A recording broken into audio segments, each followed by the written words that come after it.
in my kitchen, obviously, again, because it's cold. I don't know if you guys watched the live feed this morning. I sharpened a bunch of knives this morning, but it's just gotten to the point where it's still only 52 degrees, but it's blowing harder and it's raining harder and it's kind of blowing in on me. And since I only had a couple straight razors left to do, I tossed my stones in the sink a little bit ago with a little bit of baking soda.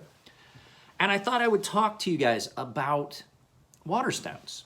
So, and the differences and misconceptions in water stones. So people, when they think water stones, they immediately assume things like this, like the traditional style water stones, or like my Chaucera stones, or like the natural water stones. And that's, so everybody gets those misconceptions. There are so many different types of stones out there that are designed to be used with water. The Edge Pro stones are aluminum oxide and silica carbide, which are typically stone compositions that you would see in oil stones, but they've done it in a fashion that's used as a water stone, and they work great. So what I wanted to talk about was like choosing water stones and what's the best choice for you.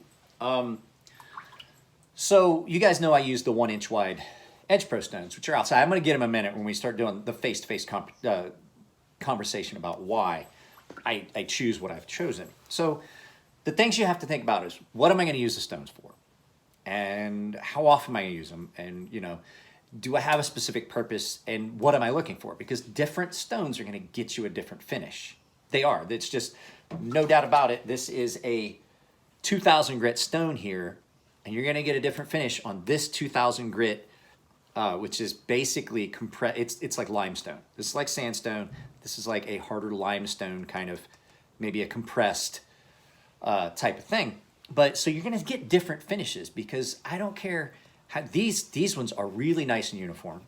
These stones like this, this is basically the same as that Kai that I had. And pardon me, I got to turn this stove down. It's cold and we're all getting sick, and I'm doing something my grandmother used to do. There's a pot on the stove to put some moisture in the air, some warm moisture, but there's also some cough suppressing menthol and stuff in it that I'm putting in. Usually use it in a vaporizer, but since my daughter's sick, she's coming home soon, I got this on the stove. So, like I said, different stones, different compositions, different types are going to get you a different finish. A ceramic water stone like this is a Shapton. It's going to get you a completely different finish. So hang on a second.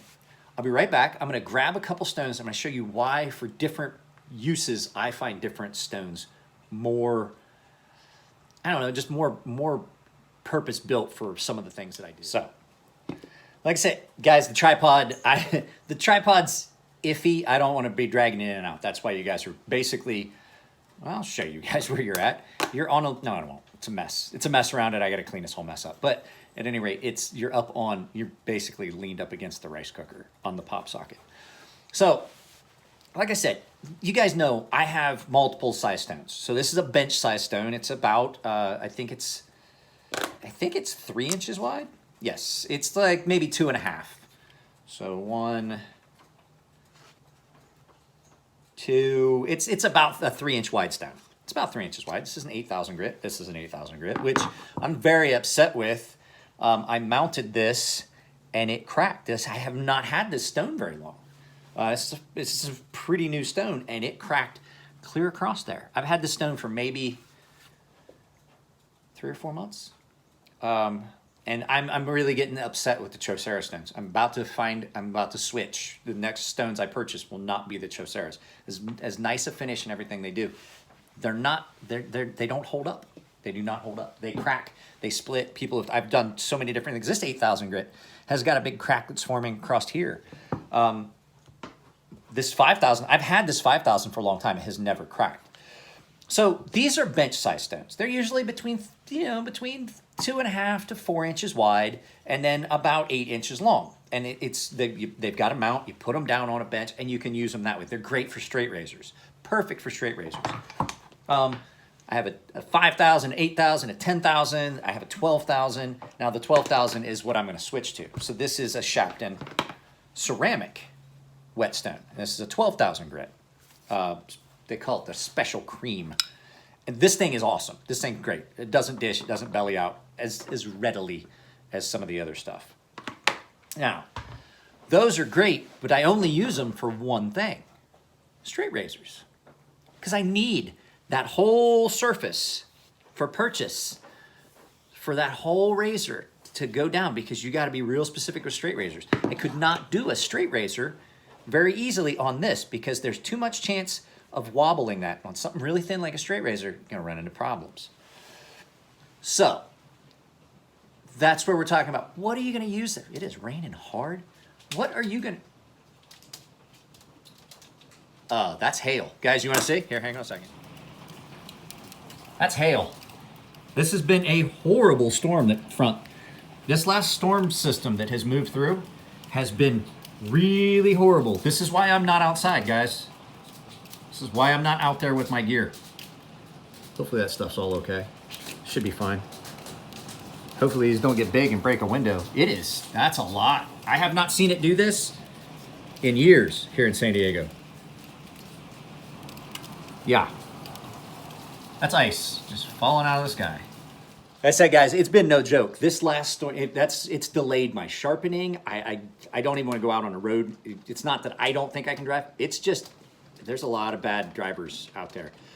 So this storm system is by far, I've lived here since 2003. I think this is the worst storm system I've seen that's come through. We had one storm that did this once before where it hailed like little small hail like that pebble-sized hail all night, pea-sized hail. And when I went out the next morning, when we still lived further down south here, closer to the border, it was my palm trees in the yard were full. It looked like somebody had dumped an ice machine in them. So that's beside the point. So yes, it's been nasty weather. So I apologize if there have been delays on any of your stuff. And then I broke the 600 grit half-inch stone and just ordered one. I'm going to mount it to the aluminum. The aluminum's fine. It's just the stone was broke. So back to what I was saying. So different stones for different purposes. I would not be able to readily be able to do a straight razor. There's too much chance of tipping that.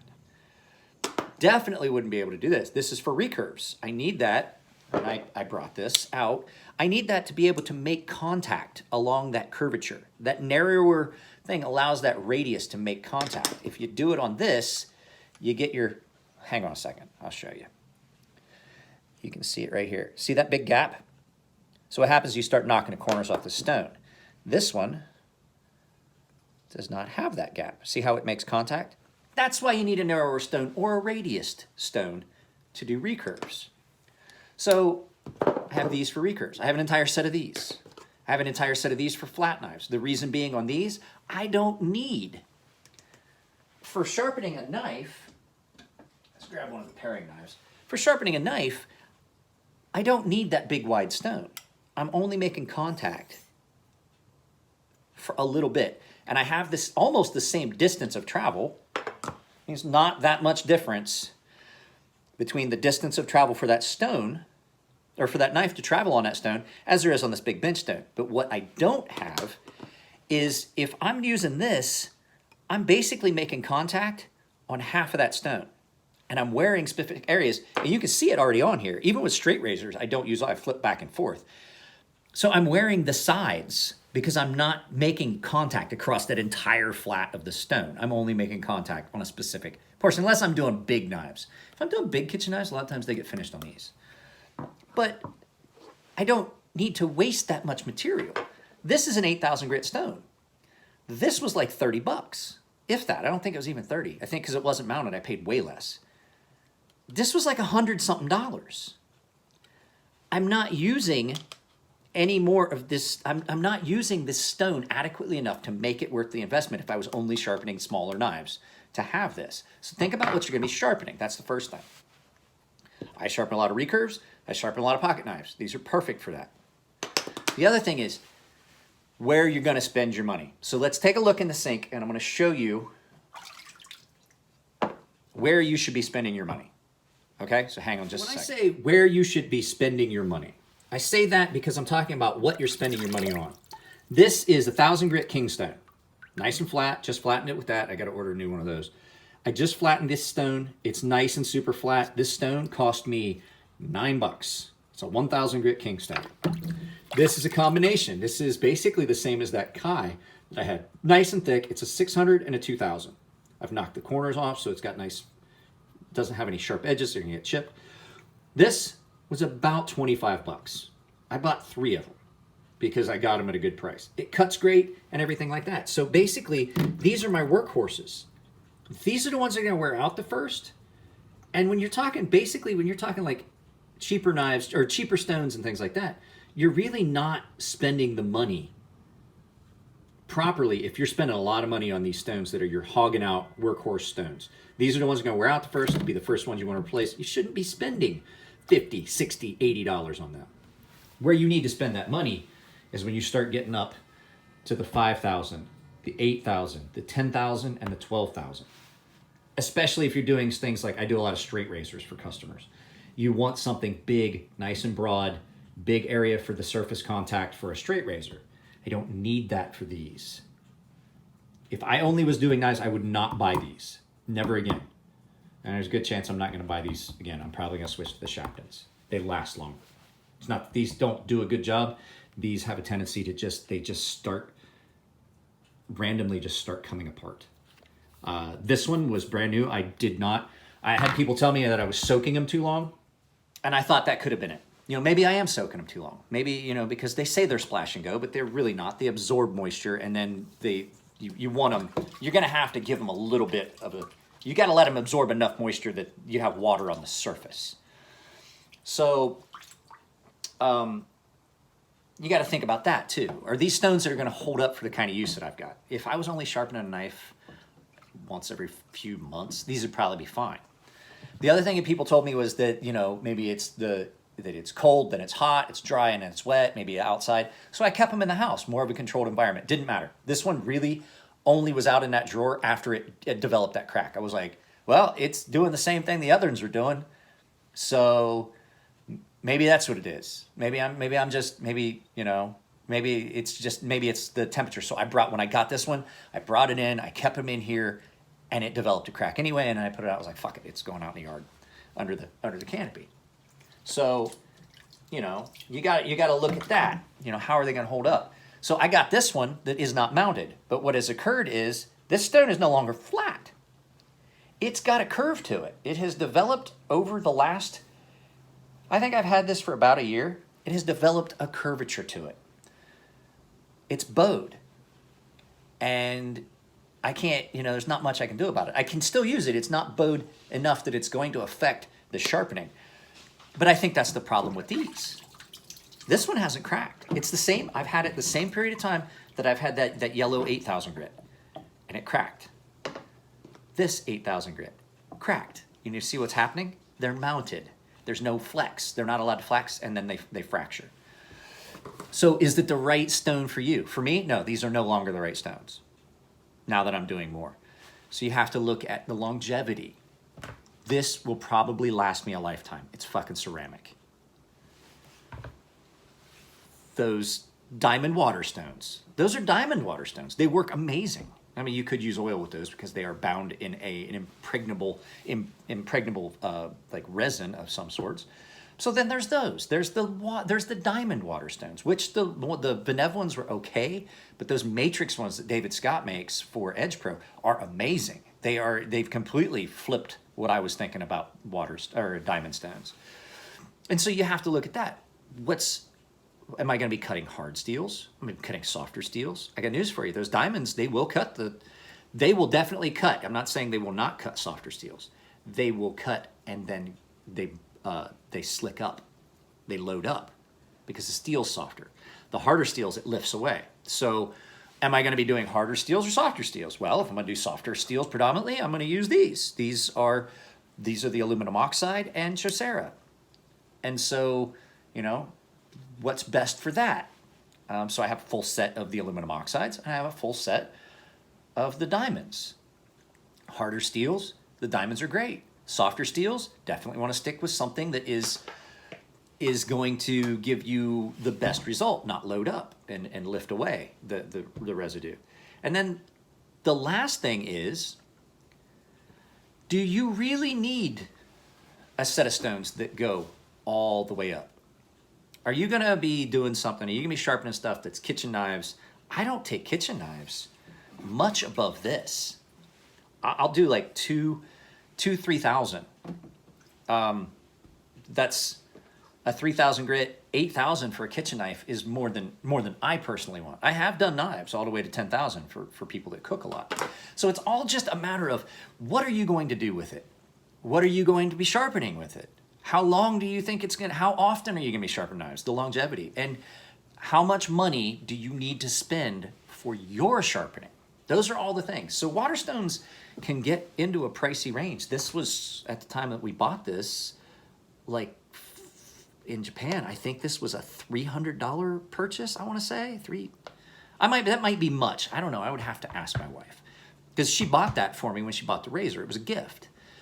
But I know it was pricey, and they still are pricey. And so, you know, do you want to use the natural water stones that are really expensive? I don't even have any actual natural water stones that are the true natural water stones, because those are insanely expensive when you get down to it. So, you know, and ideas that I had about the stuff that I was using have changed over time. So you have to look at that. You have to look at, do you really need to spend that kind of money? And the other thing too is how maintaining these stones. Diamond stones get maintained completely different than the water stones. The aluminum oxide stones get done different than that. Well, pretty much similar, but you know, I can't flatten this stone the same way that I flatten. Where'd it go? I just had it. That I flatten this one. This one, you use a powdered silica carbide powder on a glass plate and you flatten it. You do that on this one, you're gonna wreck it. It's fucked. You take off way more than you need to, way quicker than you need to, and you wind up with a surface finish that does not give you the finish you want on the knife, because it winds up being rough. And then it takes a while for it to smooth out, but then by the time it smooths out, then it's starting to dish again. So for that, for my most of my water stones get done on this. The other ones either get done on the silica carbide, and then this gets done on this type of stone. It's a lapping stone. So that's the last thing is, are you gonna be able to maintain it properly? Because if you're not gonna be able to maintain it properly, don't even buy it. You're just gonna ruin it. And I see guys that have stones that are completely dished and they're still sharpening knives on them. And I'm like, for knives, you can get away with a little bit of a dish. If you're doing straight razors, you cannot at all. Not at all. So it's a big thing that you have to sit down and look at. I have completely changed my stockpile of things over the years. I still use these because I have them. I don't need to buy new stuff. I shouldn't be buying new stuff. I don't have the money to buy new stuff. So I'm still using these. But when these get to a point that I can't use them anymore, I will not purchase those again. As much as I like the way they work. The finish on them is great, but after about a year, they start falling apart. They're just not a long life thing. They're you know, things degrade over time. So all those things have to be taken into consideration. And I know I've done videos like this before, but I wanted to more elaborate on, you know, every job has a specific tool. And if that job requires you using this, then you use it. Don't spend, you can get these for like 15 bucks. That's 1,000 grit. 1,000 grit for 15 bucks. You can get a cheap, you know, flat bench stone for like 10 bucks. So stay away from those expensive lower grit stones, like the coarser stones. Kind of steer clear of them. They're gonna wear out, unless you're talking about like those diamond stones that David makes. They're amazing. They don't seem to wear out. They just like, they go on forever. They're like the Energizer Bunny. But if you're looking at like your coarser stones, you should be looking at like the $10 to $30 range for your stuff. Like I've got maybe $40 tied up in the two stones that are in that. I've got way more than that tied up in this. I think this was like 90 bucks for the 5,000. It was over 100 bucks for this 8,000, and it is 10,000. I really think I got ripped. I think I paid 150, 180 bucks for that. So, and I will say it's the only one that hasn't cracked yet.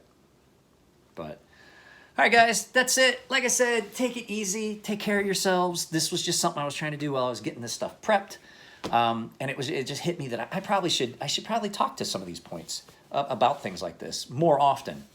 So you guys, I appreciate all the support. If you like the videos, give them a thumbs up. If you don't like them, give them a thumbs down, but at least give me some reason why, not just because I look like shit or something like that.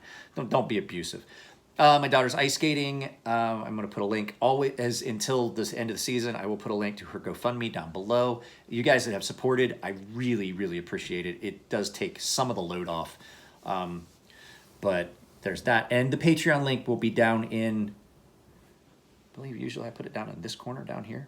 So, all right, guys, I got some work to do just to finish some stuff up. Like I said, if you have a recurve that's with me, I have 2. I'm going to reach out to those customers, let them know. I broke that stone. I ordered a replacement top to glue onto the aluminum. I'm going to strip it off. I'll take it up to the shop probably tomorrow and chip it all off. So there's that. I have a replacement on its way, but it's not going to be here till next week. So if you've got one with me, it's going to be at least next week before I can get it started. Unless I can find somebody local, I'm going to reach out to some of the I know Nehemiah at Metal Effort, he might have something. I don't know if he's got anything to do recurves with, but and I might DM Nick Shabazz and see if he's got something I can borrow for a day and try and get it done if he's got something that would work on a recurve. If not, it's just going to be next week before the stuff comes out. So you guys take it easy. I love you all, and I will see you next time.